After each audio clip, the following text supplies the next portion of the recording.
और अब बात एक उस वारदात की जो राजस्थान के दौसा की रहने वाली लड़की के साथ हुई। उसका कत्ल कर दिया गया और कत्ल की यह वारदात हुई आबू धाबी में। अक्सर वहां के एक होटल में डांस प्रोग्राम करने जाने वाली करिश्मा को मौत के घाट उतार दिया गया और अब परिवार वाले जहां इंसाफ की मांग कर रहे हैं, वहीं अपनी बेटी के शव को भी दौसा लाने की मांग में जुटे हैं।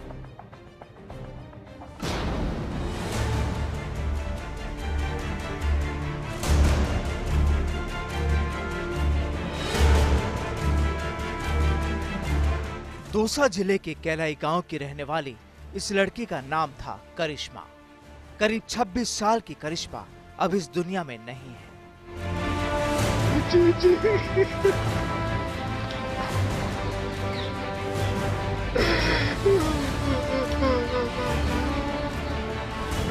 पेट भरने जाती थी करिश्मा, आज हमारा बच्चों का भाई होगा, मगर आज उसका पेट कौन भरेगा, वो मर गई।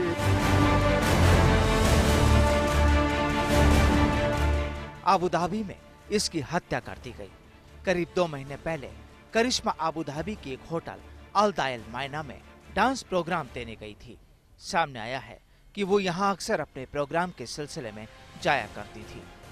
परिजनों की माने तो करिश्मा को उसके साथ गए एक भारतीय युवक ने मौत की नींद सुला डाला और इस वारदात के बाद उसने खुद भी खुदकुशी करने की कोशिश की।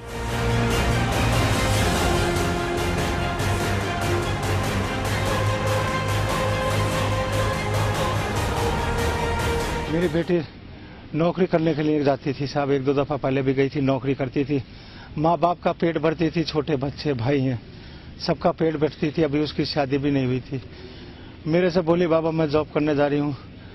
आर्टिस्ट में जाती थी या और किस में जाती थी, ये तो वहीं जाती थी, मगर मीना होटल का नाम लेती थी। पापा वहाँ चली गई मीना होटल में, मैं आऊंगी 2 महीने में, 3 महीने का नाम लेके गई थी, 3 महीने में आऊंगी। अभी तक मेरी बच्ची वापस 7 रोज से कोई मेरी संपर्क 6 रोज से नहीं हो पा रहा मेरी बच्ची से।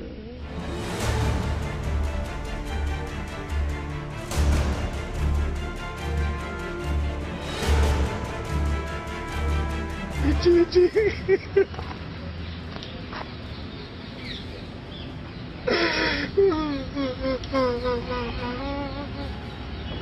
पेट भरने जाती थी करिश्मा, आज हमारा बच्चों का भाई होगा, मगर आज उसका पेट कौन भरेगा, वो मर गई। सामने आया है कि 15 सितंबर तक परिजनों का करिश्मा से फोन पर संबंध था, लेकिन अगले दिन यानी 16 सितंबर को एक मिस कॉल आई। करिश्मा के पिता मनोज ने उस नंबर पर वापस फोन किया तो उधर से एक लड़की ने फोन रिसीव किया। फोन रिसीव करने वाली लड़की ने करिश्मा के पिता को कहा कि करिश्मा का मर्डर हो चुका है, लेकिन उसके बाद अब वो लड़की भी बात नहीं कर रही।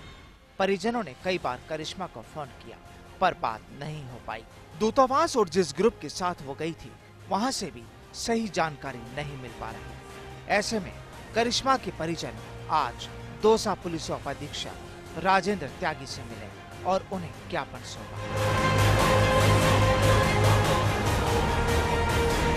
16/9 को कोई इंडियन फ्रेंड था उस लड़की का, उसने उसको स्टैबिंग करके उसका मर्डर किया है और वो खुद भी कोई समुद्र में कूदने के बाद उसने आत्महत्या के प्रयास किया था, जिसको पुलिस ने रेस्क्यू करके निकाला है। इस पे उन्होंने अपनी बच्ची के संबंध में जानकारी के लिए हमने भी वहाँ फोन मिलाया दुबई एम्बेसी वगैरह से, जो प्रॉपर जवाब नहीं मिला है, जिनको निर्देशित किया है कि हम भी अपनी तरफ से यहाँ जो कॉरेस्पॉन्डेंस है वहाँ दूतावास में कर रहे हैं और वो भी वहाँ दिल्ली में अपने दूतावास में संपर्क कर इस बारे में जांच करा सकते हैं और इसकी अपनी यदि कुछ अनहोनी हुई है उसके संबंध में वहाँ से ही इनको पूर्ण जानकारी प्राप्त हो सकती है।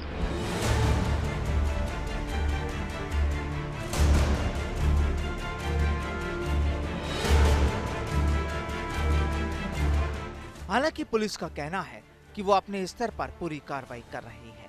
वहीं करिश्मा के मर्डर की खबर मिलने के बाद मनोज ने गल्फ न्यूज पर अपनी बेटी के मर्डर की खबर भी देखी है, जिसमें करिश्मा के साथ गए भारतीय युवक ने करिश्मा की हत्या कर खुद भी समुद्र में कूदकर आत्महत्या की कोशिश की, लेकिन उसे बचा लिया गया। बस अब एक पिता अपनी बेटी के साथ हुए गुनाह का इंसाफ मांग रहा है। लेकिन 7 समुंदर पार हुई इस वारदात में अब यहाँ की पुलिस क्या करती है और करिश्मा का शव उसके परिजनों के पास कैसे और कब पहुंचता है, ये सवाल बड़ा है। फर्स्ट इंडिया के लिए दौसा से विमलेश शर्मा की रिपोर्ट।